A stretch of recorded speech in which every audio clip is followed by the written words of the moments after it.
ঘটনাটি একরাম নামে এক নাস্তিক ছেলের।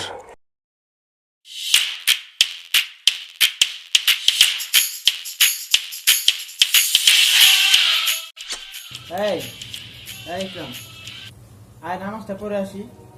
আজকে তো জুম্মা, সপ্তাহে একটা দিন জুম্মা নামাজ কি পড়বি না? ভাই তুমি যাও তো, এসব নামাজের প্রতি আমার কোনো আগ্রহ নাই। নাউজুবিল্লাহ, তুই কি আল্লাহরে ভয় করিস না? তুই দিন দিন আরো খারাপ হয়ে যাচ্ছিস।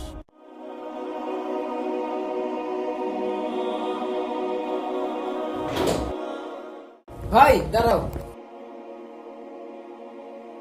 কি হয়েছে বল। আমার কিছু টাকা লাগবে। তুই টাকা দিয়ে কি করবি? দাও তো, এত কথা বলো কেন? তোকে আমি আর একটা টাকাও দিব না।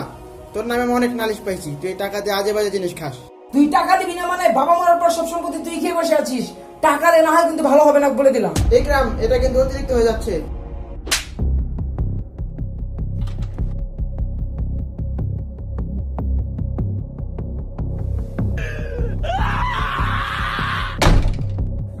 আমার টাকা লাগবে, টাকা। ভালো তো টাকা, আমি মাল না খেলে মরে যাবো। টাকা টাকা টাকা, আমার টাকা লাগবে। টাকা টাকা, ভাই আমার টাকা না দিয়ে গেল।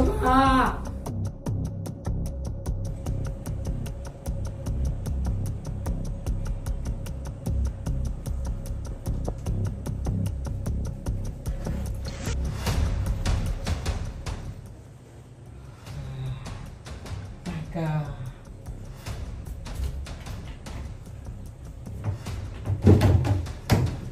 বল।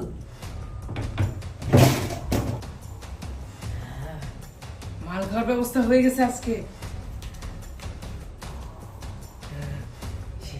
হয়ে গেছে।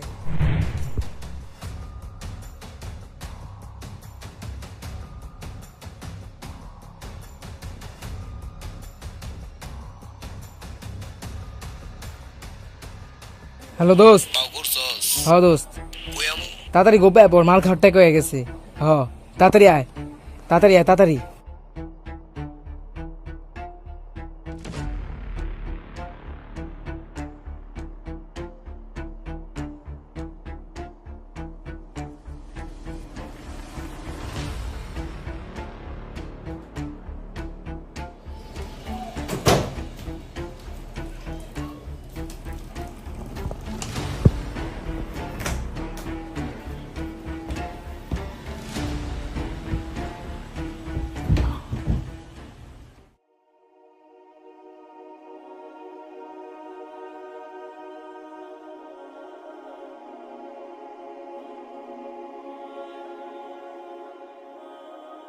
ঘর বাড়ির এই অবস্থা কেন?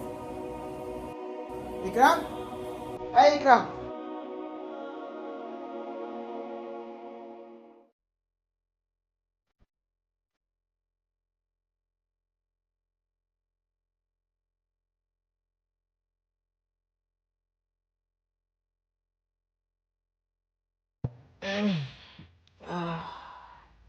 কয়টা বাজে?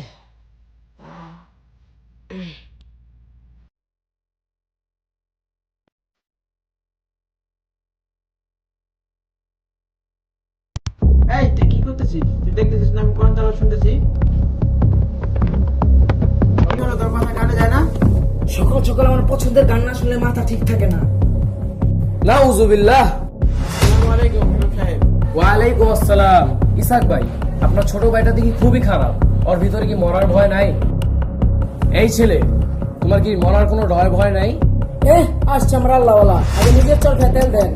আখিরাত আর মৃত্যু বলতে কিছুই নাই, আর থাকলেও এটা মরার পর দেখা যাবে। এখন জীবন পাইছি, জীবনটাকে এখন উপভোগ করবো। আস্তাগফিরুল্লাহ।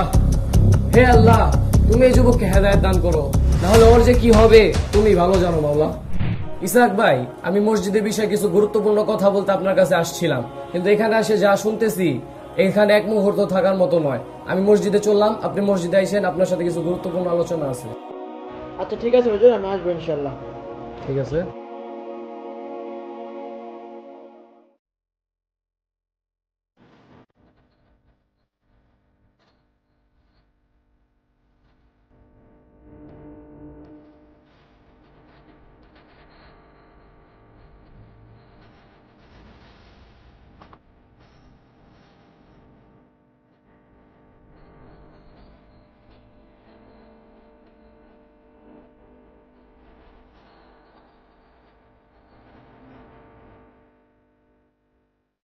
তাহলে হুজুর আজকে আসি। ঠিক আছে, দেখা হবে, আল্লাহ হাফেজ। ইনশাআল্লাহ। ঠিক আছে। ইমাম সাহেব আরেকটা কথা ছিল এই ভাইয়ের ব্যাপারে। সমস্যা। হুজুর, আমার ছোট ভাই তো দিন দিন আল্লাহর পথ থেকে সরে যাচ্ছে। ও এখনই নাস্তিকদের মতো কথা বলি, আপনি তো দেখছেন না। ও কবরে কি জবাব দিবে, ওকে নিয়ে আমি খুব দুশ্চিন্তায় আছি। আপনি এক কাজ করেন, ওকে আবার আমার কাছে নিয়ে আসেন, আমি বুঝিয়ে দেখি, আল্লাহ যদি তাকে হেদায়েত দান করে।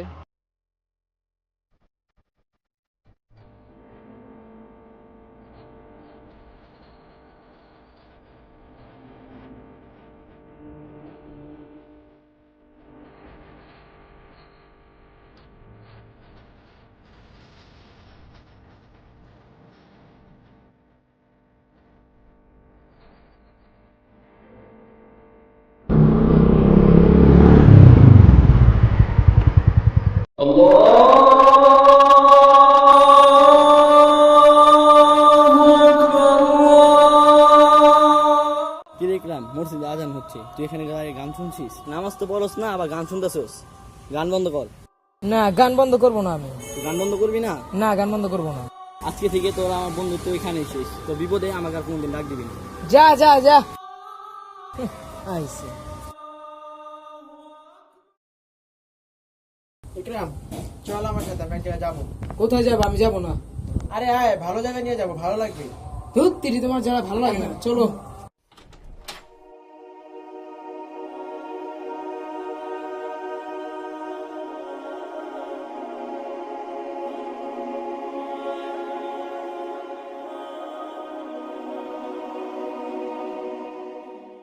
আসসালামু আলাইকুম হুজুর।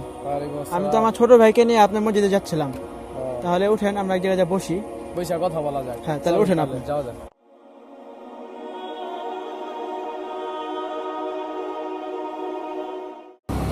রাখেন রাখেন ভাই, এখানে এখানে এই যে এখানে আমি একটা মাদ্রাসা করছি, এখানে বৈশা কথা বলা যাক, আসেন এখানে ওঠান। বুঝলাম না, এখানে তোমরা কোথায় নিয়ে আসলা?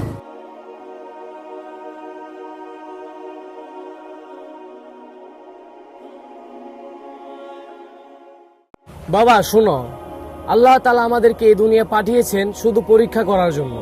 এই দুনিয়া দুনিয়া নয়, এটা হচ্ছে দুদিনের দুনিয়া। এখানে আমাদেরকে আল্লাহর কাছে পরীক্ষা দিতে হবে, 5 ওয়াক্ত নামাজ পড়তে হবে, রোজা রাখতে হবে, আল্লাহর হুকুম মানতে হবে, জেনা বেবিচার থেকে দূরে থাকতে হবে, সুদ ঘুষ থেকে বেঁচে চলতে হবে, হালাল হারাম মেনে চলতে হবে। এটাই দুনিয়া। আর যদি আমরা এই পরীক্ষা ফেল হয়ে যাই, তাহলে আমাদের কপালে আছে জাহান্নাম। জাহান্নামে আমাদের ভয়ানক শাস্তি ভোগ করতে হবে। ধুত তিরি কি ভাই, তুমি আমার কই নিয়ে আসছো? তুমি আগে জানতাম তুমি হুজুর কাছে নিয়ে আসবা, তাহলে আমি কোনোদিন আসতাম না। থাকো তোমরা, আমি গেলাম। কি এক অবস্থা বলেন ভাই, কি করবেন এখন? আর আল্লাহর কাছে দোয়া করতে থাকেন, আল্লাহ আল্লাহ করতে থাকেন। আল্লাহ যদি হেদায়েত দেয়, ইনশাআল্লাহ ভালো হয়ে যাবে। ধৈর্য ধরুন। ঠিক আছে, ওয়ালাইকুম আসসালাম। আমি চলে যাই। ইকরাম, তুই আজকে হুজুরের সাথে সীমা ছাড়িয়ে বেয়াদবি করেছিস, আর তুই আল্লাহকে অবিশ্বাস করেছিস। তোর সাথে থাকলে আমারই গুনাহ হবে। তাই আমিও চলে যাচ্ছি, তোর যা ইচ্ছা তুই তাই কর। যাও যাও যাও, রাত 3টা বাজে গেছে গা। না, আর জেগে থেকে লাভ নেই, শুয়ে পড়ি।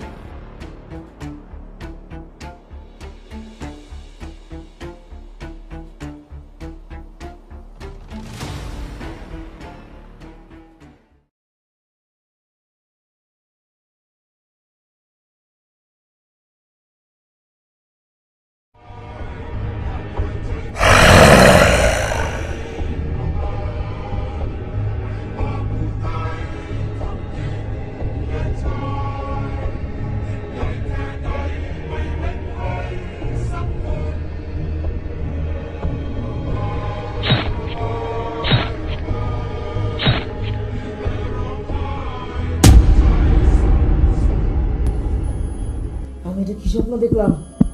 আমার ভাই, আমার বন্ধু, আমার হুজুর আমার ঠিকই বলছিল, আল্লাহর হুকুম অমান্য করলে ভয়ানক শাস্তি ভোগ করতে হয়। এটাই মনে হয় আল্লাহর শাস্তি। না, আমার ভাই, আমার বন্ধু আমার ছেড়ে চলে গেছে। আমি কিভাবে এখন একলা থাকবো?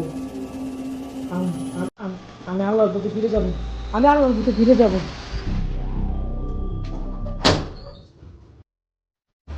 হুজুর হুজুর হুজুর হুজুর, আমি আমার জীবন অনেক ভুল করছি হুজুর।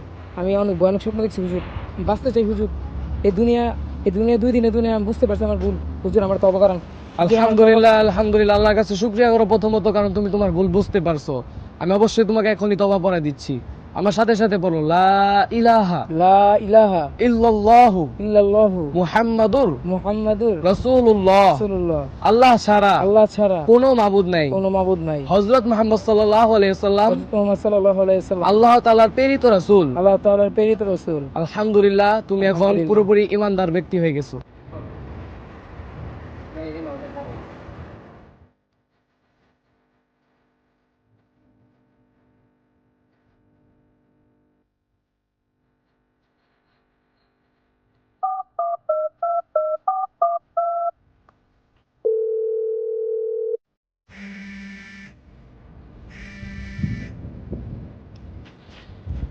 হ্যালো, আসসালামু আলাইকুম ভাই। ওয়ালাইকুম আসসালাম। ভাই আমি ভালো হয়ে গেছি ভাই। আমি আল্লাহর পথে চলে এসেছি ভাই। আমি তওবা করছি। আলহামদুলিল্লাহ, শুনে খুব খুশি হলাম। তুমি আইসা পড়ো, বাসায় এসে পড়ো। আচ্ছা ঠিক আছে, আমি এখনই আসতেছি। আসসালামু আলাইকুম। মেহেদি, তুমি কোথায় আছো? ইকরাম তো ভালো হয়ে গেছে, চলো আমরা ওইখানে যাব। ঠিক আছে, এখন আসা বলো।